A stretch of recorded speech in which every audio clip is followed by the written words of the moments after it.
Good morning, good afternoon, good evening, whenever, wherever you are listening. Thank you so much for making me a part of your day. My name is Lee Parham. You might know me as Lego Lee or Lego Lee 329 from Facebook, Twitter, Instagram, YouTube, Patreon, you name it. I'm all over the internet, and this is the Brickology podcast, the study of small plastic bricks.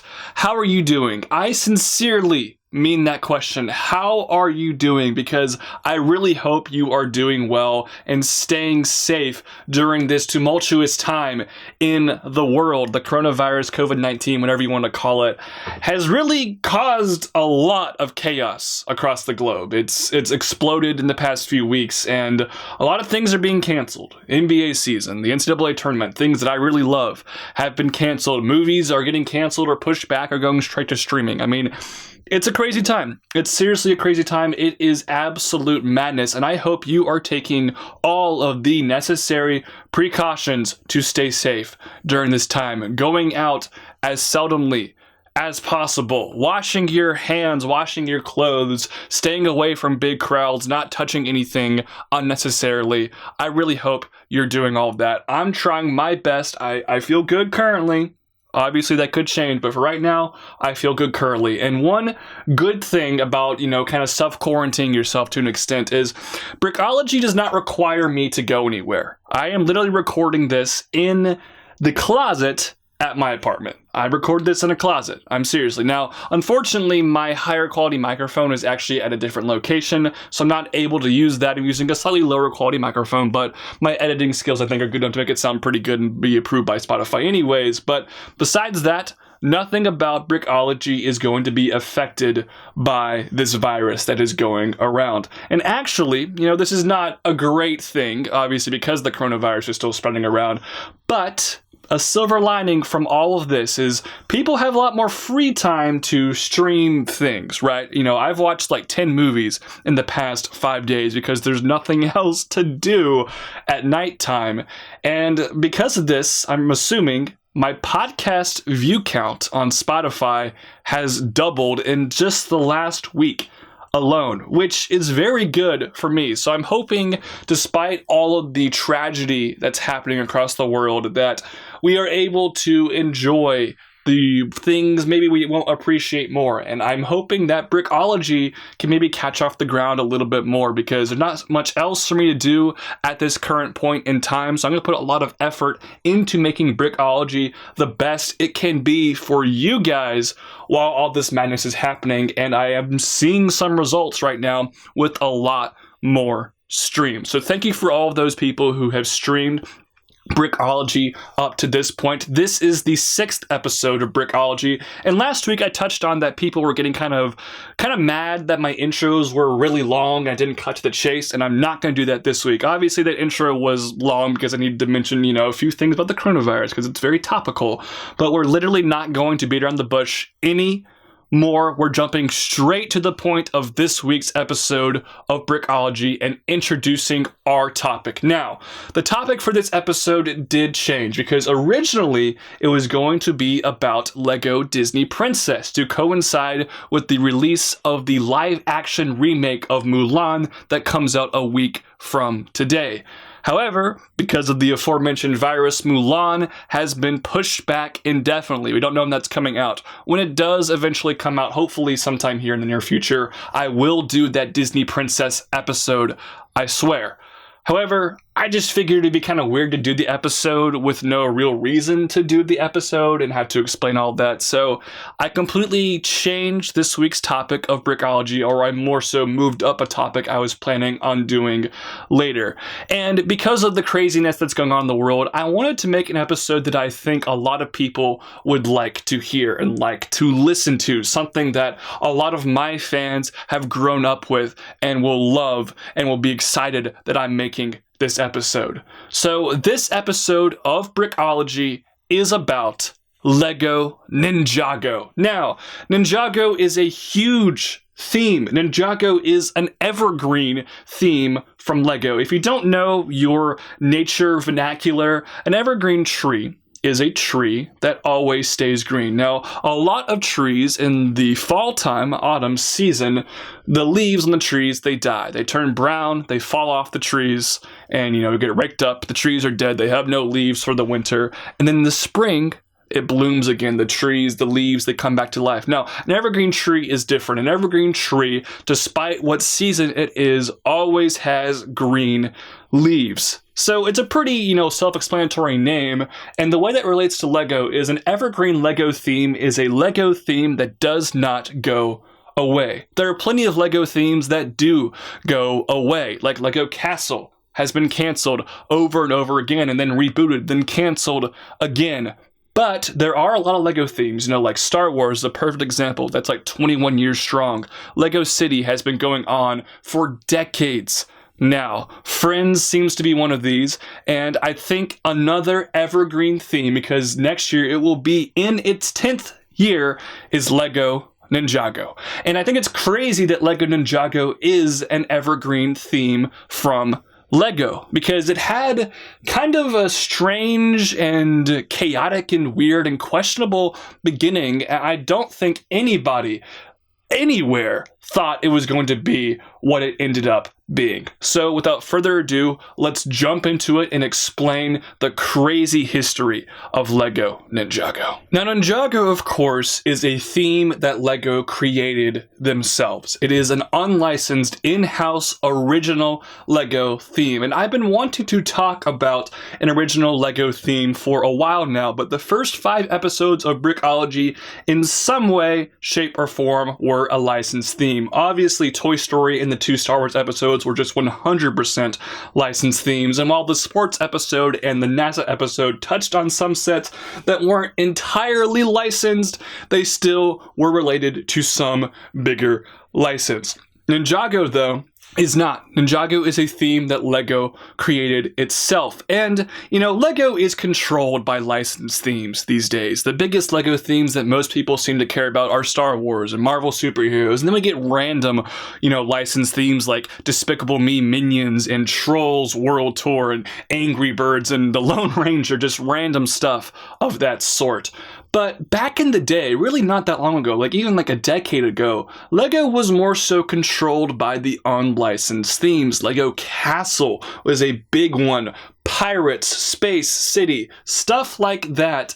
Lego, they have their bread and butter over the years has been unlicensed themes. That has kind of died as Lego has become bigger and more commercialized, which is very understandable. And honestly, licensed themes are the things that I like more because I'm obsessed with Star Wars, Marvel superheroes. I'm more inclined to buy a set based off something I love rather than something that Lego creates. But there is something special and very unique about the unlicensed theme. And when a theme like Hidden Side gets released in 2019, it's the first, big unlicensed theme in a few years, it's exciting and it's interesting and it's really cool to see what Lego can do because their full creativity as a brand and as designers is on display because they're not held back by the restraints of anything. They can pretty much do whatever the heck they want. So unlicensed themes, in-house themes are the bread and butter of Lego, or were the bread and butter of Lego. And when Ninjago came out, it was actually one of 2 new unlicensed themes for the winter of 2011. And this is such an interesting story. I think a lot of newer Lego fans are going to have no idea what I'm talking about. But if you were around the Lego community in 2010 when, Lego rumors were starting to surface, you're probably going to know what I'm talking about. There were 2 new original Lego themes that were announced. One, obviously, Ninjago. The other one was Pharaoh's Quest. Now, the weird thing is, there was a strange online debate about which theme would be better and which theme you liked more. You know how when Twilight came out, it's are you Team Edward or Team Jacob?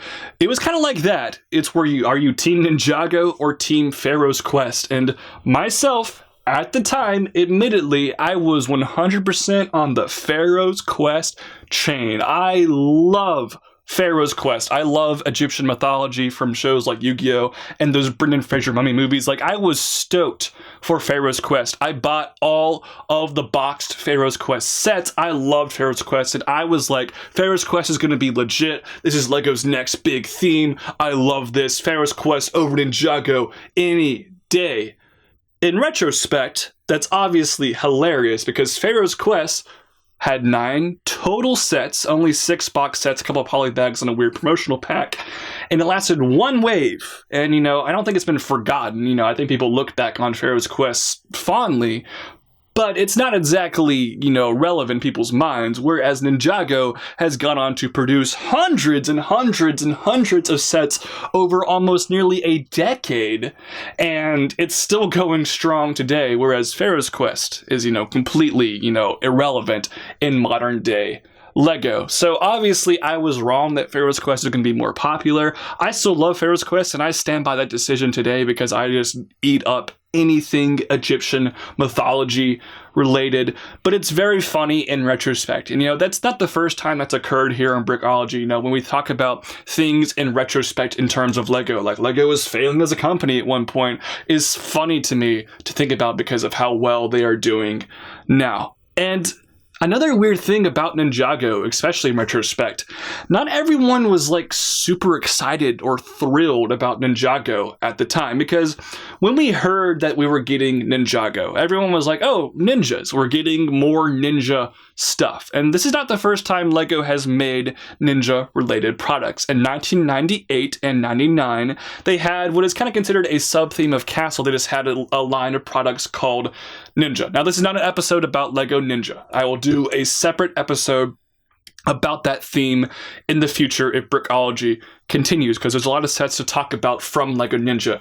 But people were hoping that Ninjago would be kind of like the spiritual predecessor, the spiritual sequel to the LEGO Ninja line, and some of the sets definitely were, and obviously they reused some pieces and some similar things from those sets, but Ninjago was clearly this weird, targeted more towards kids, fantasy-based things with, skeleton warriors and crazy oversized vehicles, and, kind of drew some inspiration maybe from Power Rangers, more so from the ninja and the ninja lore from Japanese culture. So I think a lot of people, especially older classic LEGO fans, were kind of let down because we were hoping for a big new line of ninja-based products, and when Ninjago obviously is ninja-based, it's not the kind of ninja-based thing that I think a lot of people were looking for. And obviously it's way more fantasy. It's a crazy fantasy world instead of just being, based off kind of like the traditional ninja from Japan. So that's very interesting to think about because it became so popular. But at the time, people weren't exactly like getting super excited about Ninjago. And one more thing that I think I definitely need to mention is the way we pronounced Ninjago back in the day. And this is something that a lot of people did, seriously. Before LEGO had any promotional material where they really explained how to pronounce it, almost everyone, instead of saying Ninjago, they said Ninjago. You can go back and watch my old original videos for Ninjago. I say Ninjago. Pretty much everyone said Ninjago like it's 2 separate words instead of one, Ninjago. It was Ninjago, and that's just so funny to think about now that we almost all, as like a group think among LEGO fans that this is Ninjago, not Ninjago. So I think it's safe to say not everything was amazing from the get-go for Ninjago as a theme. But this is actually something that, can kind of relate to other things. It seems like I can't go a single episode of Brickology without bringing up Star Wars in some regard. But if you think about Star Wars, the original Star Wars film kind of had a bumpy ride. Like, the production was weird and crazy, and not everything about that production was super smooth. And I don't think the beginning of Ninjago was super smooth. And looking back on that now, it's like, that's weird, because this is one of LEGO's biggest themes ever that they make so many products for. But You know, a lot of popular IPs actually don't have the glorious beginnings that you might expect. So Ninjago, in that way, actually wasn't this crazy success story that we all know it as today. It kind of had a rocky start. Now, I don't know if LEGO just knew something we didn't, but LEGO really committed to Ninjago. They pumped a lot into Ninjago from day one. Now, this is kind of an unofficial term that Ninjago was the first of these LEGO themes that we call Big Bang themes. You know, the Big Bang obviously is what supposedly created the world with a Big Bang and everything was made. So a Big Bang LEGO theme, the analogy is referencing that LEGO really starts with the bang. Instead of making a small first wave, they really pump a lot of material out there at the same time. Some other examples of Big Bangs, I think Hidden Side, you could probably consider that a Big Bang because it came out with 8 sets, an entire line of apps and lots of promotion for it. Although I think the more notable Big Bang LEGO themes are Legends of Chima and Nexo-Knights, which really tried to capitalize on the success of Ninjago. So today's episode of Brickology, I am not talking about all of Ninjago. Ninjago has been going on for nearly a decade now, and kind of like I do my Star Wars episodes where I am breaking them up into little different categories for each film or show, whatever you name it, I'm going to do that for Ninjago. Today's episode of Brickology is literally just the pilot season of Ninjago. Ninjago Season 1, the Ninjago sets from the year 2011. That's it. Because LEGO released over 40 sets in the first year of Ninjago alone. That is a ton. That's so many. They really just pumped a lot into this theme, and it wasn't just normal system-based sets. Obviously there were a lot of normal system-based sets, but there's also the spinner sets that we'll talk about here in just a minute, and then of course there's the TV series on Cartoon Network that coincides with the Ninjago sets. Now, I was never super into the TV series. I watched it just a little bit, but I never was super into the show. I don't know too much about the show, and this is about the study of small plastic bricks, not the study of the TV shows based off the small plastic bricks. So I'm not going to mention the show too much throughout the rest of this episode, but that TV series is super popular. Obviously, it spawned a movie in 2017, which will be for another episode of Brickology in the future, and it is still running today. So LEGO really just pumped a lot of material and resources into the launch of Ninjago. And Ninjago was launched in January of 2011. And this episode, like I said, will only be about the first year of Ninjago from 2011. And there were so many sets. Ninjago episodes will be broken into multiple episodes. The next Ninjago episode will probably just be Ninjago stuff from 2012 because there's a lot to talk about. But to start off with the Ninjago episode, I think it's only fitting to talk about one of the most iconic things from the first couple years of Ninjago as a theme, and that is the spinners. So before we talk about the spinners, we need to explain the spinners first, because if you don't know what the spinners are, you're not too familiar, it's a very odd thing that LEGO doesn't really do all too often. So this was a new gimmick. It's a gimmick of these spinners. It's kind of a similar concept to Beyblades, those toys you played with a couple times when you were like 7 years old in lower school. Like, yeah, it was Beyblade. That's kind of what they were. However, the spinners did not have ripcords. So Beyblades, you pull a ripcord and it makes it spin. The Ninjago spinners, at least the original ones, they have made spinners in the future that do have ripcords, but the original Ninjago spinners did not have ripcords. They basically had little indentations for your fingers on the spinner. You had to do it with your actual hands, which is kind of funny to think about, and it was kind of finicky and hard to use. But the piece was a very particular specialized piece. It was, I think, about 6x6 studs wide. It had 4 studs in 4 different locations, and then some sections for printing, but of course you could add things on to those studs. And in the middle of the spinner, there was a spot for one minifigure. The underside of the spinner, there were just 4 anti-studs that you could put a little anti-stud, one of those plates, the curved underside plate on so it could spin. There were screws. It was heavy. It was a very specialized metal piece, and you could put one minifigure in the center, and kind of the point of the game is when you spun the figures in the center, you point the weapon outwards, and as it would spin towards another one of the spinners, whichever figure's weapon, hit a figure first, it was basically designed, if the figure is hit, it would twist just a little bit, and if it twists in the center, it raises up and launches the figure out of the spinner. Wow, that was a really horrible job of explaining how these spinners worked, but this is a visual show. This is not a visual show. This is all my words, and I'm trying the best I can here. But that's kind of how the spinners worked. And they sold these individual spinner sets for $10 each, and they had about an average of 20 pieces. So really bad price per piece, but like I said, the spinner pieces are very, very specialized, heavy metal pieces, and each set came with one minifigure. Sometimes the figures were exclusive and very desirable. Additionally, you get the one spinner, 3 weapon pieces for the figure to use, and you'd also get 5 trading cards. They even sold the trading cards separately in some cases.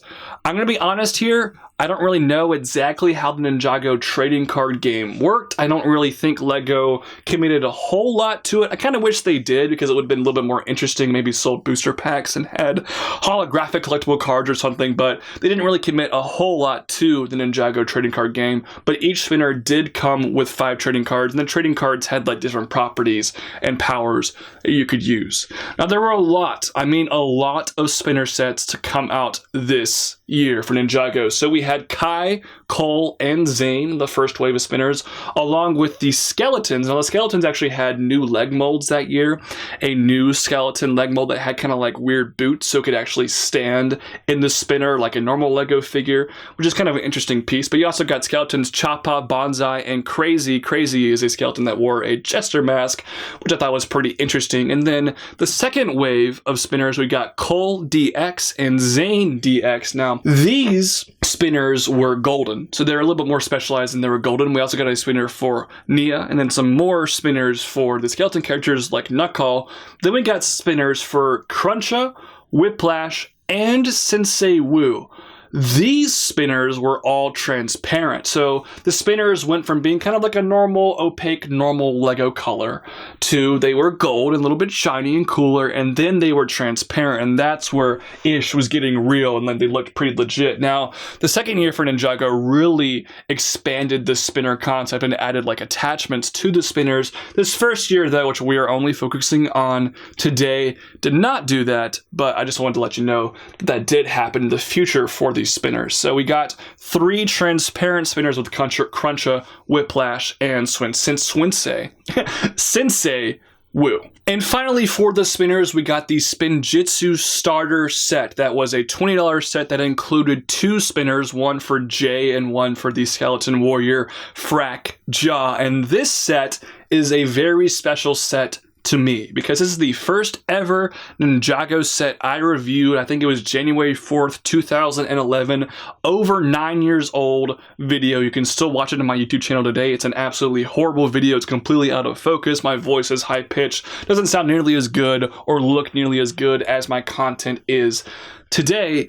However, that didn't matter, because this is currently my 4th highest viewed video ever, with over 125,000 views on YouTube. That is insane to me. It blows my mind that so many people watch this video, and that kind of goes to help to show how Ninjago kind of helped form the community of LEGO fans on YouTube. And a lot of people, including myself, have to be very thankful for Ninjago for giving us a ton of views and help getting our channels off the ground, because 2011 is really one of the first big years for my YouTube channel, and I owe a lot of credit to Ninjago for improving my quality of videos and improving my viewership tremendously. Now, in addition to spinners, they were not only found in these blister packs. So all the spinners I just mentioned came in blister packs. Like a pack of Pokemon cards or Yu-Gi-Oh cards comes in a blister pack. You pull off plastic from a piece of cardboard and it hangs. It doesn't sit on a shelf. It hangs on shelves from little like hooks. They came in blister packs. However, there were also spinners included in the normal system-based sets. So that's the next wave of Ninjago, the next set of Ninjago sets we're going to talk about here.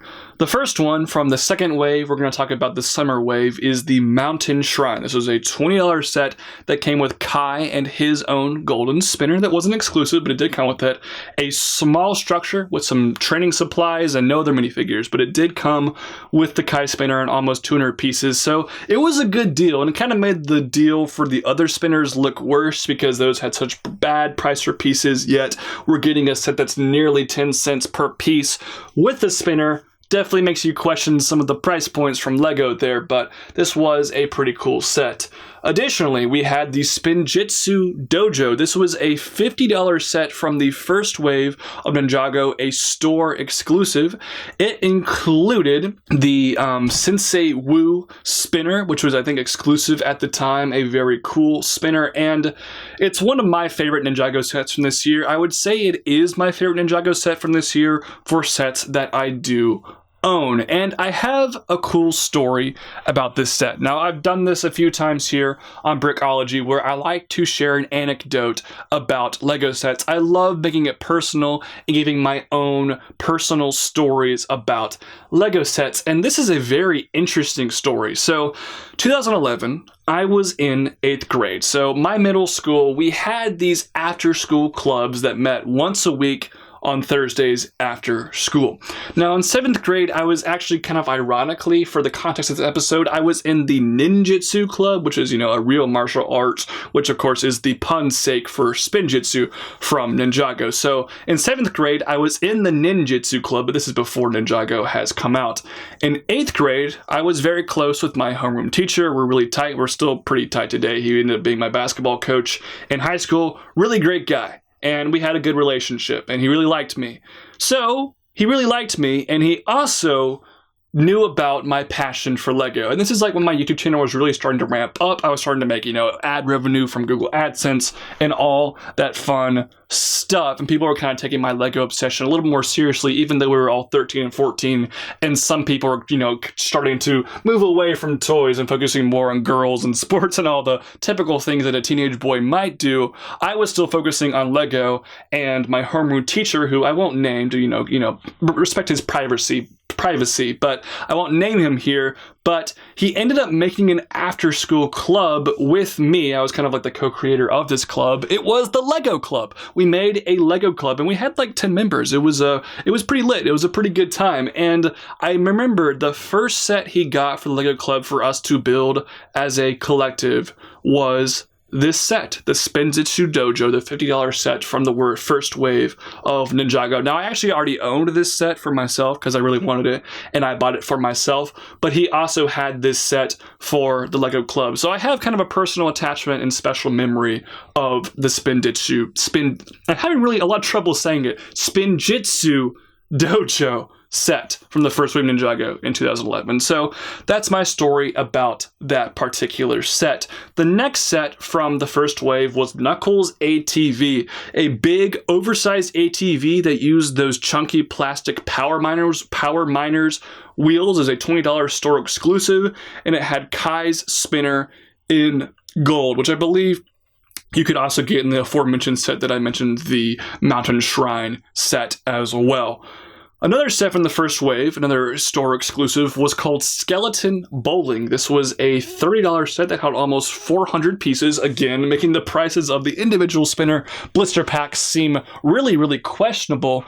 And this set came with Jay's spinner, and like the name would suggest, you could bowl with some skeletons. These skeletons were on 2x2 circular plate pieces, and they used the floppy skeleton design. Instead of having normal skeleton heads, they had tan cones, and they had all the skeleton pieces in tan, and you could spin the spinner to knock over the skeletons that were set up like bowling pins. There's only 6 of them. There was not 10 like a normal set of bowling pins, but it was a similar concept. You could actually even keep score with the Bionicle Glatorian piece that had come out in Bionicle a couple years prior in 2009.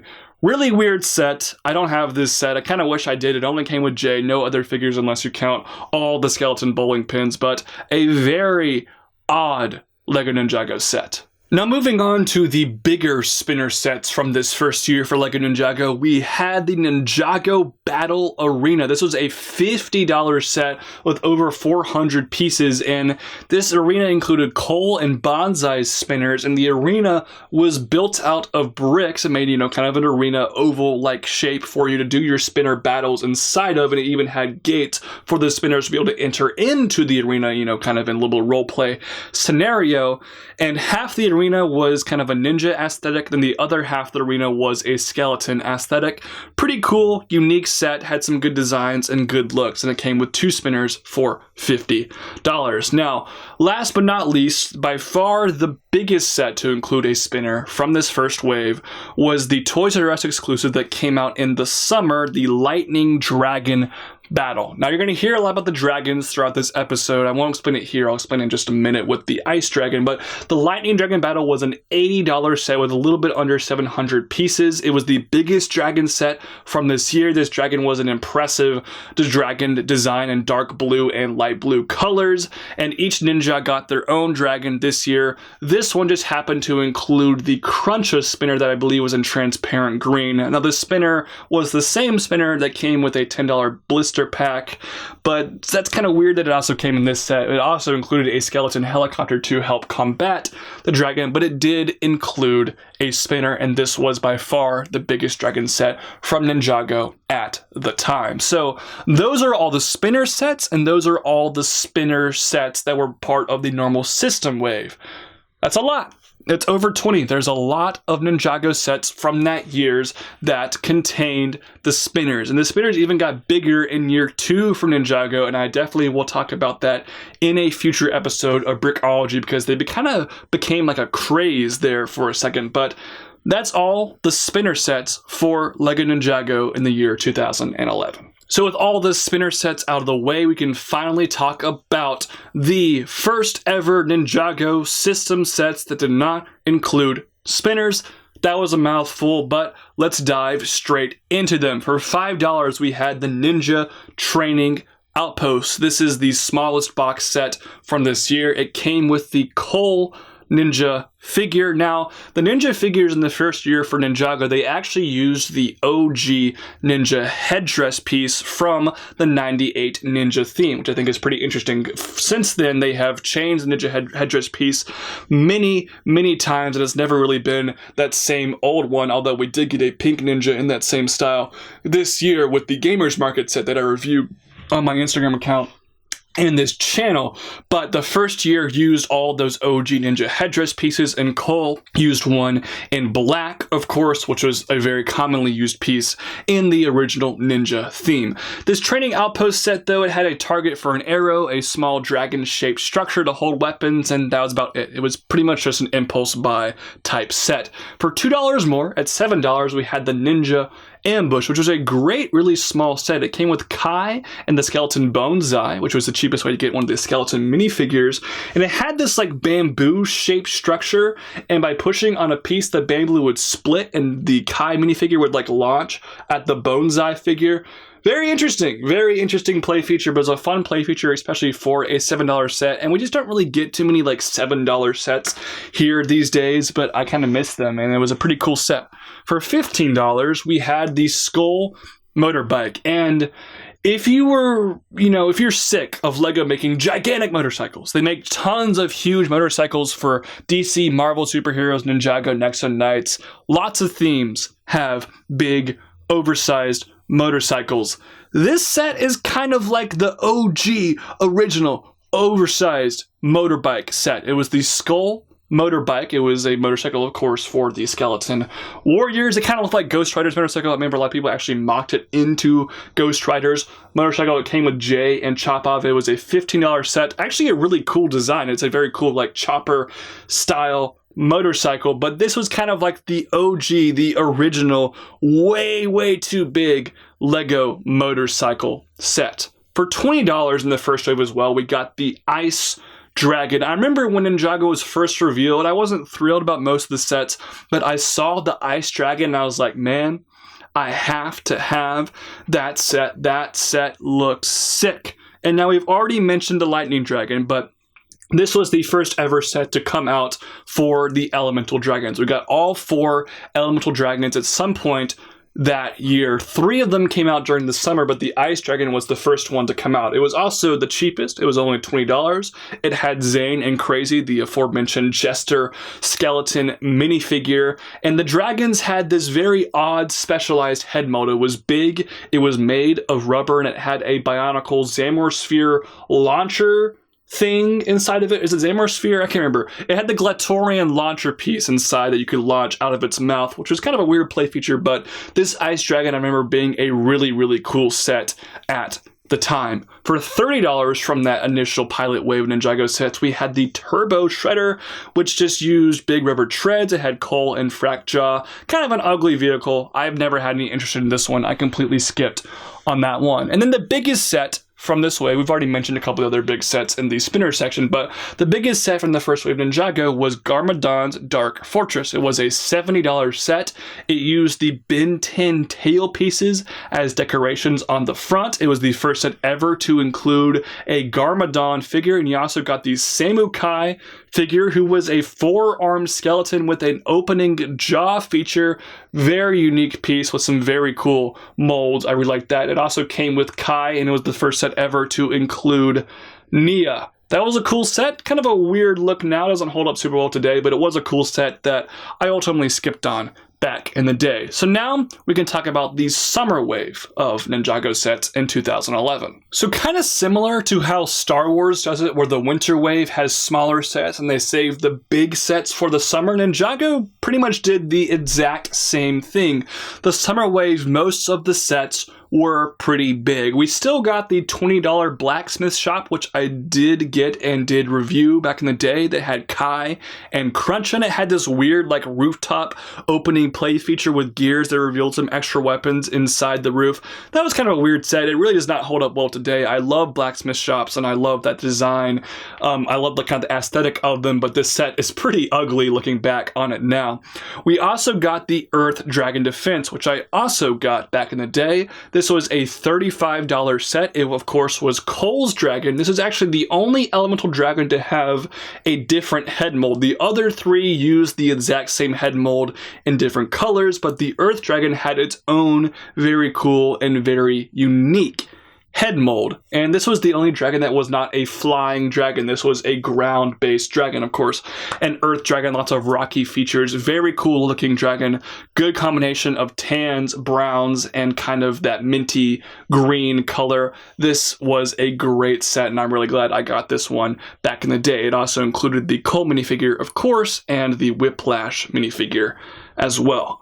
Next up, we had the Skull Truck. The Skull Truck was a big, oversized monster truck designed for $60, and it had a chomping play feature. Now, LEGO has made this play feature again. They made it with a Nexonite set for Jester DeJestro's vehicle that I reviewed on my channel a few years ago, where essentially you moved this truck along the ground, and it had a big jaw, a big skeleton face in the front, and it go chomp, chomp, chomp. The jaw would move up and down. It's a fun, simple, but very creative and fun play feature. It's a huge, oversized monster truck. This one got a lot of votes as the best set from this wave.